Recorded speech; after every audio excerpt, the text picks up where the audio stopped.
오늘 우리가 읽은 시편 46편 10절은요 유명한 말씀이죠. 너희는 가만히 있어 내가 하나님됨을 알지어다 라는 말씀이에요. 이것을 공동번역으로 보면 이 공동번역은 구교, 카톨릭하고 이 개신교, 신교가 개혁교회가 함께 모여서 성경 66권을 서로 이렇게 교류할 수 있도록 번역한 성경입니다. 그래서 예전에 치우친 이 카톨릭 교회와 또 말씀 해석에 중점을 두고 있는 개혁교회가 모여서 이제 해석한 성경이 공동 번역입니다. 그 번역에 보면 조금 더 이 본문을 잘 번역했어요. 어떻게 번역이 되어 있냐면 너희는 멈추고, 첫 번째 이 형용사를 멈추고, 이게 무슨 말이냐면 쭉 달려가던 것을 서라 이런 뜻이에요. 너희는 먼저 딱 서서 정지하라 라는 명령이에요. 그래서 너희는 멈추고 그 다음에는 생각하라는 건데 내가 하나님인 줄 알아라 이렇게 명령을 하시는 거예요. 시편 46편 이 10절은 너희는 멈추고 내가 하나님인 줄 알아라. 이게 무슨 말이냐? 쉬운 말로 하면요. 멈춰야 멈출 수 있다는 건 무슨 얘기냐면 지금 이 배경이 어떤 것이냐면요. 뒤에서 무서운 짐승이 쫓아옵니다. 그래서 내가 쫓아온다는 것을 알고 도망을 치고 있는 상황이에요. 도망을 치는데 소리가 들리는 거예요. 멈춰도 돼. 멈춰도 돼. 내가 이미 쫓아오는 짐승을 물리쳤어 라고 하는 말이 들리는 거예요. 그런데 내 귀에 그 짐승의 발소리와 으르렁거리는 소리가 계속 들리는 거예요. 분명히 들었는데 멈춰도 돼. 내가 그 짐승을 물리쳤어 라는 말이 들렸는데 내 다른 쪽 귀에 짐승의 숨소리와 짐승의 으르렁거리는 소리, 발소리가 여전히 들리는 거예요. 그때 들리는 말이 요 말입니다. 너는 우선 멈추고. 이 말은 짐승을 물리쳤다는 말을 믿는다면 멈춰라 라는 뜻이에요. 즉 멈추어야 그 다음에 할 수 있는 게 뭐냐면 짐승을 잡아주셨구나 라는 걸 안다라는 거예요. 달리는 상태에서는 깨닫지 못한다. 멈추지 않으면 알 수 없다. 즉 멈춘다는 것은 하나님을 알았다는 뜻이에요. 내가 계속 짐승의 발소리도 들리고 으르렁거리는 소리도 들리고 숨소리도 들려서 잡아먹힐 것 같은 소리가 내 귀에 들려요. 그런데 멈추어야 하나님이시구나 라고 안다는 거예요. 이건 두 가지 의미가 같이 있는 겁니다. 멈추어야 알 수 있다. 또 하나는 알아야 멈출 수 있는 거예요. 하나님이심을 알아야 들리는데 멈추는 거예요. 짐승의 발소리가 아직도 들리고 숨소리가 아직도 들리고 으르렁거리는 소리가 아직도 들리는데 멈추어야 하나님을 알 수 있고 또 하나는 하나님을 안 사람은 멈출 수 있어요. 이 멈춘다는 것은 두 가지 의미가 같이 있습니다. 알아야 멈출 수 있고 멈춰야 알 수 있다 라는 말이에요. 그래서 이 시편 46편의 이 10절 말씀은 너희는 멈추고, 우선은 두 가지 다 시작할 수 있는 게 무엇이냐? 멈추는 거예요. 그래야 하나님이 하나님됨을 안다 라고 말하는 거거든요. 우리가 입술로는 하나님 하나님 하고 계속해서 부르고 믿는다고 말하죠. 그런데 멈추지 못해요. 왜 그러냐면 내 귀에 아직도 발소리도 들리고 짐승이 쫓아오는 소리도 들리고 그 짐승의 거친 숨소리도 들리기 때문에 그렇죠. 그래서 멈출 수 없어요. 하나님 하나님은 하는데 달려가면서 하나님 하나님이라고 하는 거죠. 믿음을 그렇게 갖는 것이 아니다. 성경은 말씀하시죠. 멈추지 못하면 나의 주인이 하나님이시다라는 걸 못 믿는 사람이에요. 하나님이 멈추라고 하면 하나님의 종이라면 그 주인의 말에 명령에 순종해서 서야 돼요. 그런데 입으로는 하나님이 나의 주인 되십니다 라고 하지만 멈추지 못한다는 건 두렵고 무서운 그 무서움이 하나님의 우리의 주인의 말씀이나 명령보다 더 크고 가깝기 때문에 그렇다라는 것이죠. 쉬운 말로 풀면 하나님은 도움이고 내 삶의 주인은 나다. 내가 주인이고 하나님이 도움이시기 때문에 그래요. 차라리 하나님이 저 앞에서 오른쪽으로 돌아라라고 하면 순종하기 쉬워요. 여전히 짐승의 소리가 들려요. 발소리도 들립니다. 최선을 다해서 도망가고 있는데 차라리 하나님이 저 앞에서 오른쪽으로 돌아라라고 하면 순종할 수 있을 것 같아요. 왜요? 멈추는 게 아니잖아요. 도망치면서 더 잘 도망치는 방법을 알려주시는 하나님. 이게 뭐냐면 하나님이 도우심으로 하나님의 도우미로 내 삶에 끌어당기고 있는 거예요. 우리는 대부분 이렇습니다. 내가 원하는 목적과 내가 원하는 방향이 있고 내가 원하는 결말이 있어요.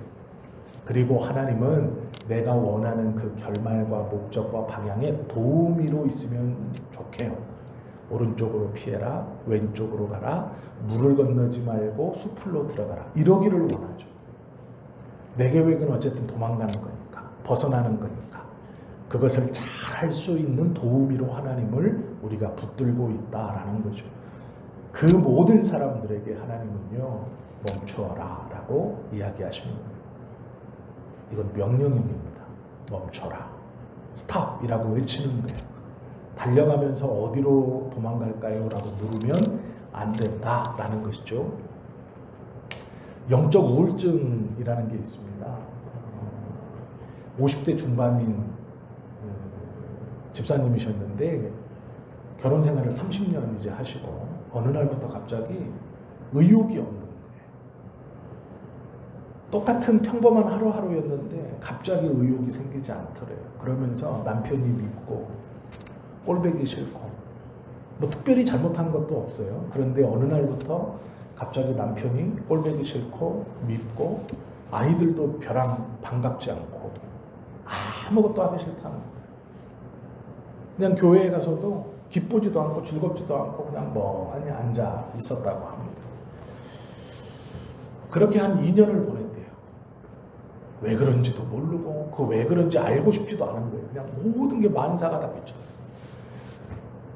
남편도 걱정하고 자녀들도 걱정하고 하는 것이죠. 여보 왜 그래? 아 몰라. 짜증이 나는 거예요. 엄마 왜 그래요? 대답하기도 싫대. 2년 동안 아무것도 안 하고 그냥 멍하니 지냈대요. 그런데 어느 날부터 자기도 이제 느낀 거예요. 본인도 2년 정도 시간을 보내니 내가 왜 이러나 해보니까 갑자기 억울하다는 생각이 들어요. 내 인생이 너무 억울하다. 무슨 말이냐면 가만히 이분이 생각해 봤더니 참고로 이거는 극동방송에 나온 얘기입니다. 라디오에서 흘러나왔던 사연이에요. 당신이 결혼 생활을 30년 했는데 인생이 너무 억울하더래. 그래서 뭐가 잘못됐을까? 뭐부터 잘못됐을까라고 했더니 이놈 결혼부터 잘못된 것 같다. 자기가 결혼을 왜 했냐면 중매로 했는데 왜 했냐면 남편을 소개받을 때 연애 결혼한 것도 아니고 중매를 했는데 중매하는 분이 그랬대요. 돈도 많고 믿음도 좋은 집이야. 그래서 생각도 안 하고 만나서 결혼했다는 거예요. 돈도 많고 믿음도 좋은 집이야. 그랬는데 결혼을 막상 하고 보니까 시어머니는 며느리 문박 출입도 못하게 하는 아주 막 통제하는 그런 분이었대요. 그래서 그 집안에서 남편 내조하고 자식들 키우면서 아무것도 못하고 살았던 거예요. 시어머니가 죽을 때까지. 그리고 나서 이제 50대 중반이 되니까 뭘 해볼 수도 없는 거예요. 이미 세상하고 자기하고는 너무 많은 거리가 떨어져 있는 것 같고 자기가 20대 때 하고 싶었던 그 모든 것들은 다 헐헐 날아가서 아무것도 없는 것 같더라는 거예요. 그래서 어느 날부터 이제 이런 생각이 자기도 모르게 들었다라는 거예요. 그런데 이제 극동방송에서 어떤 목사님의 설교를 듣고 자기가 자기 삶을 돌아봤다는 거예요. 돈 많고 믿음 좋은 집이야 라고 해서 결혼했을 때 자기 마음속에 이런 마음이 있었대요. 돈 많고 신앙 좋은 집이니까 하나님의 복을 받아서 내가 하고 싶은 것을 마음껏 하며 살 수 있겠지라고 생각하고 결혼했더라는 거예요. 자기가 생각에 돌아보니까 이제 곰곰이 생각해 보니까 돈 많고 믿음도 좋아. 그러면 결혼하면 그 돈도 있고 믿음도 좋으니까 하나님의 은혜와 복을 받아서 이 돈 가지고 내가 하고 싶은 것들 마음껏 하며 살겠지라고 하고 결혼을 했다는 거예요. 자기의 마음에 그 생각이 들더래요. 그리고 나서 가만히 돌아보니까 자기가 50대 중반에 가만히 자신의 삶을 돌아보니까 자기는 하나도 이루지 못했다고 생각했는데 남편은 가정에서도 건실하고 애들한테도 인정받고 부모님들한테도 잘하고 밖에서도 자기의 일을 잘하는 아주 훌륭한 사람으로 잘 일하고 노후 준비를 다 해놓고 있고 자기 자녀들도 앞가림을 다 하고 교회의 젊은 일꾼들로 잘 키워놨더라는 거예요. 자기가 보니까.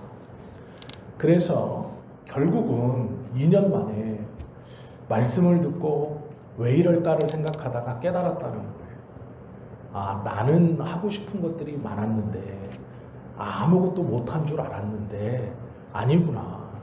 30년을 돌아보니까 잘했구나 라는 생각이 들더라는 거예요. 그래서 2년 만에 그걸 다 털어내고 이제 일어났다는 거예요. 그래서 지금은 감사하면서 기뻐하면서 이렇게 삽니다. 혹시 이런 생각들을 가지고 계신 분들이 많이 있을까 봐 자기 생각을 극동방송에 사연으로 보낸 거예요. 제가 차를 타고 가면서 그 방송을 들었어요. 간증을 들으면서 참 대단하다. 그렇게 돌아올 수 있었으면 참 너무 감사하다 이런 생각을 했습니다. 우리 성도님들도 그럴 수 있어요. 내가 젊었을 때 하고 싶었던 것, 내가 꿈꿨던 것 이루지도 못하고 해보지도 못하고 시간은 흘렀고 뭐 하는 것인가, 내 삶은 내 인생은 뭐 어떻게 된 것인가 이럴 수 있는데요.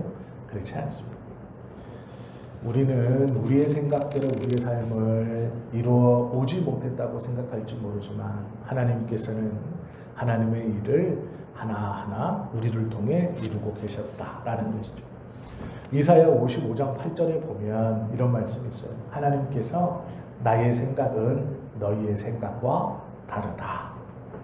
내가 생각하는 길은 네가 생각하는 길과 다르다라는 거예요. 우리는 착각하시면 안 됩니다. 내 계획표에 하나님의 사인을 맞는 게 아니에요. 내가 생각한 계획과 품은 것에 하나님이 도우미로 참여해서 이렇게 해주십시오라고 하는 게 아니에요. 하나님의 계획에 우리가 쓰임 받는 것 뿐입니다. 요한복음 15장 16절에 보면 기도에 대해서 이렇게 말씀하시거든요. 내 이름으로 아버지께 무엇을 구하든지 다 받게 하려 합니다. 잘 생각해 보셔야 돼요. 하나님 앞에 간구하며 모든 것을 다 받을 수 있느냐? 우리는 이걸 이렇게 받아들입니다. 기도하면 다 받을 수 있어. 예수님의 이름으로 기도하면 다 응답돼요. 우리가 이렇게 전도도 하고 주변에 이렇게 얘기도 하죠. 그러면 잘 생각해 보셔야 돼요. 예를 하나 드려드릴게요. 저는 목사입니다. 제 아들이 하람이가 이제 이렇게 얘기해요. 제 아버지가 목사인데요. 여기 만약에 위에 요 상가에 이제 어딘가 뭐 술집이 있다고 해요. 근데 거기 가서 그러는 거예요. 우리 아버지가 여기 있는 상가에 있는 성지교회 목사인데요. 우리 아버지 이름으로 제가 술 좀 마시고 외상을 좀 하려고 그래요. 이렇게 하면 어떻게 될 것 같아요? 안 되는 겁니다. 목사라는 이름을 가지고 뭘 하려면 그거에 맞는 짓을 해야 돼요. 그거에 맞는 짓을 어울리는 짓을 해야죠. 제가 왜 이 말을 하냐? 똑같아요. 예수님의 이름으로 무엇을 구하려면 그 이름에 맞는 걸 구해야 되는 거예요. 근데 우리는 이름에 안 맞는 걸 자꾸 달라 그러는 거예요. 그 이름과 어울리지 않는 걸 자꾸 달라 그래요. 그래서 응답이 없는 거예요. 예수님의 이름으로 구하라 라는 그 모든 것을 구하라에 그 구하라는 범위가 있어요. 주님의 이름에 합당한 것이냐 아니냐가 제일 먼저 있어야 돼요. 예수님의 이름으로 구하면 안 되는 것들이 있습니다. 그것들을 우리는 구하죠. 아니, 모든 걸 다 구하죠. 물론 모든 걸 다 구하라고 하셨어요. 그렇기 때문에 모든 걸 다 구하죠. 그런데 주님의 이름에 합당하냐 그렇지 않느냐가 걸려요. 이걸 자꾸 잊어버리시면 안 돼요. 뒤에 말씀만 기억하지 말고 앞에 말씀, 먼저 전제가 되는 내 이름으로, 주님의 이름으로 합당한 것, 주님의 이름으로 합당한 모든 것이 무엇일까를 고민해 보셔야 돼요. 주님의 이름으로를 잊어버리고 모든 것만 생각하니까 주님의 이름에 어울리지 않는 걸 구하는 거예요. 술집에 가서 목사 이름 걸고 외상하는 거하고 똑같은 거예요. 외상을 줄 수도 있겠죠. 그러나 그건 기뻐하는 것이고 옳은 것은 절대로 아니에요. 예를 들자면 그런 것이고, 요한복음 15장에 보면 포도나무와 가지의 비유가 있어요. 주님이 포도나무예요. 기도를 가르치시면서 예수님이 왜 포도나무와 가지 비유를 했는지 제가 그 이유를 우리가 잘 한번 고민해 보셔야 돼요. 내 이름으로 모든 것을 구하라. 그러면 아버지께서 주시리라. 자, 그 다음에 하시는 말씀이 포도나무와 가지의 비유예요. 포도나무에 가지가 달렸네요. 그런데 이 가지가, 포도나무는 주님이시고 가지는 우리들이에요. 비유로. 그런데 이 가지가 포도나무에 붙어 있는데 기도해요. 예수님, 나는 사과나무가 되고 싶어요. 예수님, 나는 배를 맺고 싶어요. 포도나무에 붙어 있는데 이건 이룰 수 없는 거예요. 포도나무에 붙어 있는 가지라면 포도나무에 붙어 있으면 예수님, 저는 좋은 포도 열매를 맺고 싶습니다라고 하는 게 맞는 거예요. 거기서 사과나무가 되고 싶어요, 사과 열매를 맺고 싶어요, 배를 맺고 싶어요 라고 하면 안 돼요. 포도나무에 붙어 있으면서 대추를 맺고 싶어요, 감을 맺고 싶어요 하면 안 되는 거예요. 포도나무에 붙어 있어요. 주님의 이름으로 모든 것을 구할 때 이 모든 것에 필터가 있어요. 주님의 이름이에요. 주님의 이름에 합당한 모든 것이에요. 이걸 자꾸 잊어버리니까 모든 것만 구하고 있어요. 근데 문제는 주님의 이름에 어울리지 않는 건 다 걸러지는 거예요. 포도나무 가지에서 배나무가 되고 싶다고 하는 거 똑같은 거예요. 잘 생각하셔야 돼요.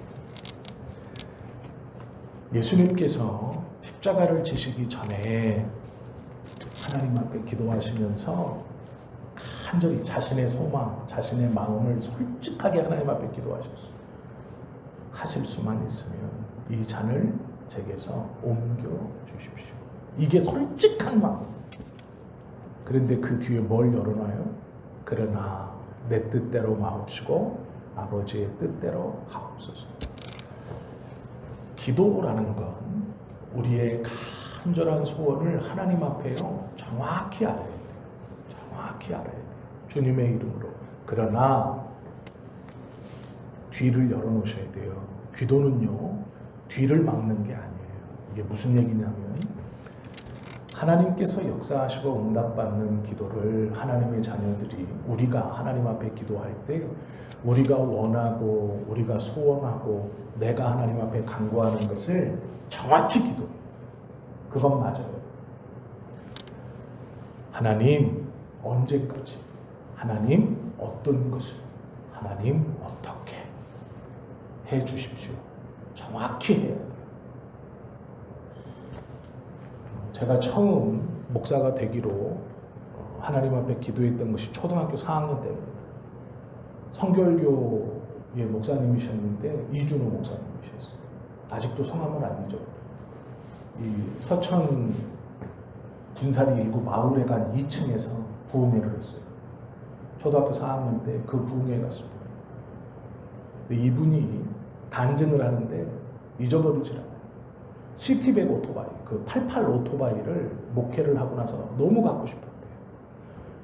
그래가지고 그 오토바이 동네에서 하나밖에 없는 그 오토바이 가게 앞을 지나가면서 곁눈질로, 자기는 자전거를 타고 다니는 목사라 자전거를 끌고 그 오토바이 가게를 들어가 보지는 못하고 곁눈질로 이렇게 갔대요. 그런데 그 빨간색의 흰색 복 이렇게 앞에 이렇게 흰색 카바를 붙이고 몸통이 빨간색인 오토바이가 세 대가 서 있더라고요. 똑같은 색. 그걸 이렇게 보고 지나가서 집에서 기도했다는 거예요. 교회 가서 하나님 나 오토바이 좀 주세요. 신방할 때 이럴 때 오토바이가 필요한데 오토바이 좀 안 대주세요. 이렇게 간절히 기도했다는 거예요. 그런데 어느 날 자기 머릿속에 깨달음이 탁 오더래요. 오토바이가 수십 가지인데 구체적으로 좀 기도해라. 그래가지고 자전거를 타고 그 오토바이 가게 앞에 가가지고 오토바이 한 대가 팔려가지고 두 대가 남았더라는 거예요. 그래갖고 두 대 중에 한 대를 손으로 딱 이렇게 얹으면서 기도했대요. 하나님 이겁니다. 이거 주세요. 이렇게 기도했다는 거예요. 하나님 보죠. 제 눈으로 보는 거 보이죠. 요겁니다. 요거. 한 대가 팔리니까 가슴이 덜컹거리세요. 그 두 대 중에 한 대를 얼른 손얹고 하나님 이겁니다. 이거예요. 이겁니다. 지금 보시죠. 이겁니다. 이겁니다. 하고 왔대요. 제가 아직도 그 간증을 안 잊어요. 그리고 나서 기도를 하고 며칠이 지나서 딱 보니까 한 대가 또 팔렸더라고요. 한 대만 서 있대요. 이 목사님 마음에 심장이 그때부터는 아침에 일어날 때마다 이분이 이제 새벽 기도를 하고 그 오토바이가 있나 없나 보러 가는 게 일이었다는 거예요. 새벽 기도라고 기도하고요. 그 오토바이 한 대밖에 없는 거 팔렸나 안 팔렸나 그것만 보러 다녔대요. 아침에 갈 일도 없는데 괜히 거기 지나가면서 있나 하고 쳐다보고 지나가고 들어가면서 있나 하고 들어가고 그것만 확인하고 다녔다는 거예요. 며칠간을 그랬대요. 그런데 이 오토바이가 그때 80 얼마였는데 그게 제가 초등학교 4학년이니까 그 시트백이 80 얼마였대요. 새 거가 일제라고 비쌌답니다. 그런데 농협 다니는 한 자매가 보너스 받았다고 월급하고 그래가지고 그걸 붙여줘서 그 돈을 가지고 그 오토바이 마지막 한 대 남은 걸 샀다는 거 아니에요. 그 간증을 제가 아직도 기억해요. 왜 기억하냐? 재밌어도 있었지만 초등학교 4학년인 저에게 기도는 그렇게 하는 거구나. 구체적으로 하는 거구나. 구체적으로. 그런데요. 제가 해보니까 그렇게 기도해서 응답받는 건 거의 없더라고요. 거의 없더라고요.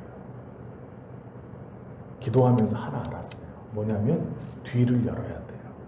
뒤를 연다는 게 어떤 뜻이냐면 하나님 이 오토바이 보시죠?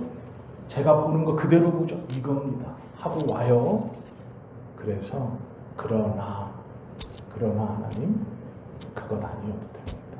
하는 거예요. 그러나 오토바이 아니어도 됩니다. 하는 거예요. 이게 뒤를 여는 거예요. 이게 무슨 말이냐? 내가 원하는 건 내가 보는 것은 이거예요. 그걸 구체적으로 기도하는 거죠. 그러나 뒤를 열어놓는다는 것은 하나님이 일하시는 공간을 열어놓는 거예요. 이게 예수님께서 옮겨주십시오. 그러나 내 뜻대로 마시고 아버지의 뜻대로 하십시오라는 기도예요. 뒤를 열어놓는 거예요. 우리가 원하고 소원하고 바라는 걸 하나님께 간절히 하는 건 너무 중요해요. 정확히 기도하세요. 무엇을 원하는지. 그러나 뒤를 막지 마세요. 하나님이 일하실 수 있도록 뒤를 여세요. 하나님, 그러나 내가 알지 못하고 내가 생각하지 못하고 내가 아직 계획하지 못하고 내가 경험해보지 못했던 하나님의 놀라운 일을 이루어 주세요 라고 기도하는 거예요. 이게 뒤를 여는 거예요. 하나님이 일하실 수 있도록. 이것 주세요. 땡! 3개 중에 그거 다 팔리면 끝나는 거예요. 그게 응답됐으니 망정이지 안 됐었어 봐요. 한 대 남아서 그거 놓고 기도했는데 한 대 팔리고 한 대 남았는데 그거 응답 안 됐으면 어떻게 말할 거예요? 하나님이 일하실 수 있는 기도는요, 뒤를 열어놓는 기도예요. 그러나 하나님 뜻, 그 뜻, 제가 원하는 건 이겁니다. 저는 간절해요, 하나님. 그러나 이것이 주님의 이름에 어울리지 않거나 하나님께서 다른 더 좋은 것을 계획하고 주시기를 원하시면 괜찮습니다 라고 하는 뒤를 여는 기도예요. 하나님이 일하실 수 있도록. 예수님께서 기도를 가르치시면서요, 이 뒤를 여는 것, 제가 조금 표현이 좀 이렇게 해서 그렇지, 하나님의 일하실 수 있는 공간을 열어놓는 것이 하나님을 붙들고 하나님께서 하나님을 쫓아가는 자의 모습의 기도예요. 딱 정해진 건 없어요. 내가 원하는 거 이것만 들어주십시오. 하나님은 도우미가 아니에요. 들어주실 수 있죠. 그러나 그렇지 않고 다른 것으로 우리에게 허락해 주실 수도 있어요. 믿음은 하나님의 때를 기다리는 사람이에요. 하나님의 때를 우리가 모르기 때문에 신뢰하고 믿는 거예요. 한 2달 전에는 하영이가 저한테 운전면허 얘기를 하더라고요. 아빠 운전면허 따려면 얼마나 들어? 제가 못 알아듣습니까? 따고 싶다는 얘기죠. 학원을 등록시켜달라는 얘기예요. 그래서 제가 한 80만 원 할걸? 하고 넘어갔어요. 못 알아듣는 척. 하람이가 한 달 전부터 그 얘기를 해요. 그리고 어제도 그 얘기를 해요. 아빠 운전면허 따는 거 어려워요? 무슨 얘기일까요? 이제 고등학교도 졸업했으니까 운전면허 학원에 등록해서 면허 따게 해주세요. 이 얘기죠. 제가 못 알아듣지 않아요. 그런데요, 아니 3일이면 따. 남자애들은 뭐 금방 따. 그리고 그 다음 얘기를 안 했어요. 왜 안 했을까요? 아직은 안 돼요. 왜 안 되냐면 이 성격이고 뭐고 이런 게 아니고요. 아직 나이가 너무 어려요. 면허를 따면 운전을 하고 싶죠. 당연합니다. 그런데 아무리 꼼꼼한 성격이고 차분한 성격도요, 젊어서는 사고가 많이 나요. 20대 때 운전하면 사고가 너무 많이 나요. 그건 경험의 문제예요. 조금 더 나이 들어서 따도 돼요. 아직 20살, 19살이 안 따도 돼요. 저는 오토바이 면허를 16세 땄어요. 고등학교 17에 땄네요. 고등학교 올라가자마자 1학년 마치고 생일전서 바로 땄으니까. 그리고 자동차 면허도 고등학교 졸업하면서 땄어요. 그런데 운전을 정확하게 1년 뒤에 했습니다. 교회 가서. 교회 갔더니 목사님이 그래요. 전사님 면허 있어? 네. 이거 차 좀 가지고 애들 좀 데려다. 제가 포터로 수동으로 땄는데요. 따고 나서 운전을 한 번도 안 해봤어요. 제가 무슨 차가 있습니까? 뭐가 있습니까? 애들 12명 태우고요. 수동 스타렉스 운전하는데 손발이 덜덜덜덜덜 떨려요. 사고가 안 났으니 망정이지 큰일 날 뻔한 거예요. 그거는. 그 20살짜리한테 11명 애들 태워놓고 갔다 오라고 그거 말이 안 되는 거예요. 그때만 생각하면 아찔합니다. 온 신경이 다 이 앞에만 보고 있는 거예요. 덜덜덜덜덜 떨면서. 그리고 나서 운전할 일이 없었어요. 필리핀에 가서 26이 돼서 그때는 자연스럽게 아주 낡은 스타렉스 빨간색 밴 사서 뒤에 이렇게 잘려있는 그거 사서 그때 운전이 많이 늘었어요. 그때 저 혼자 타고 사람 없는데 저녁에 필리핀에서 차도 없는데 도로 왔다 갔다 하면서 배우는 거예요. 큰 사고 날 뻔했죠. 이것과 같아요. 하나님의 때는 준비가 될 때까지 하나님은요 기다리게 해요.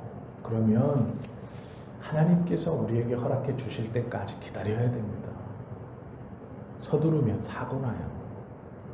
아무리 성격이 꼼꼼한 친구도요, 20살, 21살에 운전하기 시작하면 사고는 꼭 난데 크게 납니다.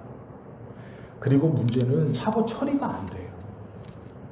보험료도 비싼 데다가 사고가 나면 더 비싸지고, 조금만 더 기다리면 보험료도 떨어지고 사고도 큰 사고가 안 나요. 우리 다 경험해서 아시잖아요. 다 보고 듣고 해서 아시잖아요. 똑같아요. 하나님의 때는 하나님께서 우리에게 가장 좋은 것을 주실 때가 있어요. 필요하다고 느끼면 먼저 이야기하세요. 우리 삶에서 그것들을 누릴 수 있고 가질 수 있게 하세요.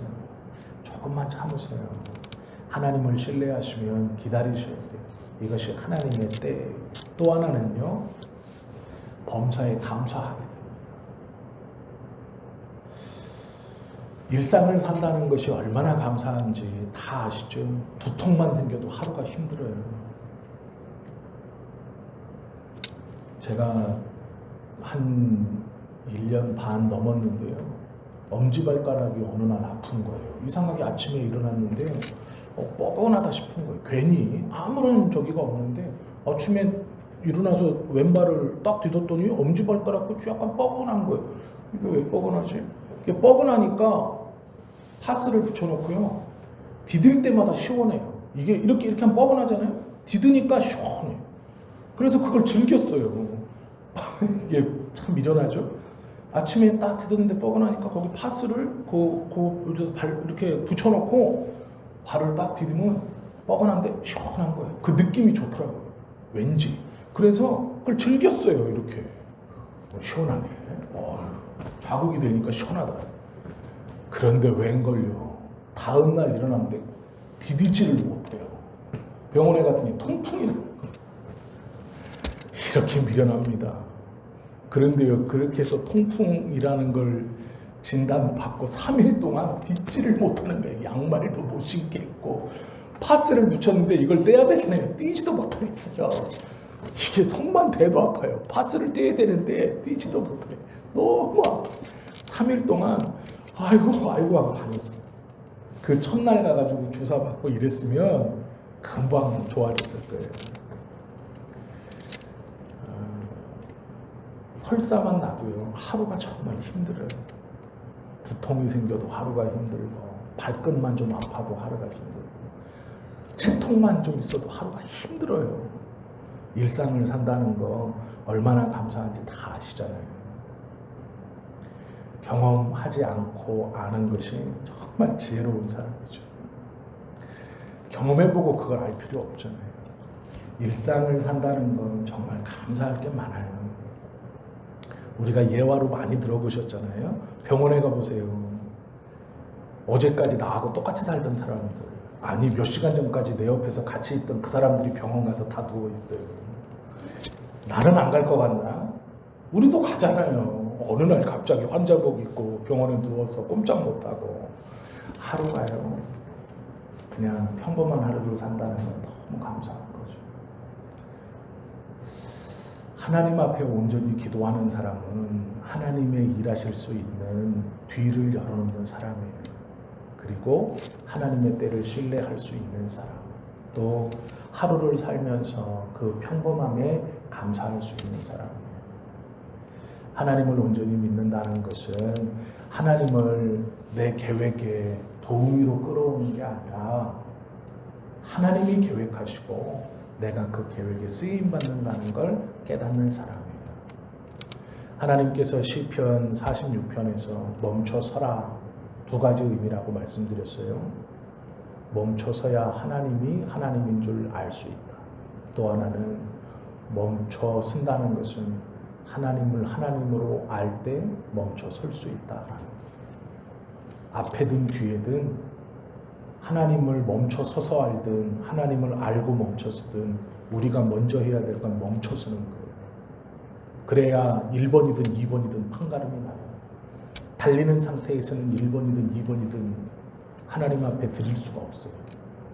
1번 신앙이든 2번 신앙이든 멈춰 서여서 하나님을 하나님으로 아는 첫 번째 신앙이든 나는 이미 하나님을 하나님으로 알고 멈춰 섰든 두 번째 신앙이든 우선은 멈춰 서야 돼요. 멈춰 서서 하나님 앞에 기도하세요. 정확히 기도하세요. 자세히 기도하세요. 그러나 하나님이 일하실 수 있도록 뒤를 여세요. 이거 아니면 죽습니다. 그건 없어요. 우리가 사사기에서 삼손을 보면서 그걸 느끼셔야 돼요. 이거 아니면 없습니다는 없어요. 그건 어리석은 기도예요. 탕자는 아버지께 돌아왔을 때 배만 부르면 된다라고 했지만 그 아버지는 아들의 모든 것들을 회복시켜줘요. 하나님은 그런 분이에요. 그런데 삼손은 자기가 정하잖아요. 내가 이 원수를 보복하겠습니다. 내가 죽으면서 이들을 같이 죽겠습니다. 이들이 죽으면서 나도 죽여버리십시오. 그렇게 뒤를 막으면 안 돼요. 그건 하나님이 기뻐하시는 기도가 아닙니다. 오늘 이 시편 46편 10절을 잘 고민해 보세요. 나의 시간표를 조금 내려놓고 나의 계획을 조금 내려놓고 하나님 이제 내가 가만히 서서 하나님으로 알고 섭니다 해도 되고 하나님 이제 내가 서서 하나님을 하나님으로 이제 알겠습니다 해도 돼요. 그건 중요한 게 아니에요. 중요한 건 섰다는 거예요. 선다는 거예요. 서서 하나님 앞에 기도하시되 자세히 기도하시고 정확히 기도하십시오. 그러나 뒤를 막지 말고 뒤를 열어보세요. 하나님 제가 원하는 건 이런 것입니다. 하나님 지금 나의 삶에 해결되는 문제는 이런 것입니다. 그러나 내가 생각하지 못했던 하나님께서 일하시고 인도하심이 있다면 그것에 순종하겠습니다. 라는 거예요. 그러면 중언부언할 필요 없어요. 이방인들이 원하는 것은 막혔기 때문에 계속 하는 거예요. 들어주지 않은 것 같아 불안하고 애타는 것이요. 하나님께서 우리에게 있어야 할 것을 이미 다 아시고 필요한 것을 다 준비해 주셨다라고 말씀하세요. 주님의 이름에 합당한 것을 기도한다는 건 혹여 우리가 잘못 구하여도 하나님께서 일하실 것을 그 공간을 열어놓으면 주님의 이름에 합당한 모든 것들을 다 주신다라고 말씀하시는 그 말씀이 우리의 삶에서 언제나 이루어질 거예요. 이런 성숙한 믿음과 기도를 드리며 살아가는 저와 여러분 되시기를 예수님의 이름으로 축원합니다. 기도드립니다.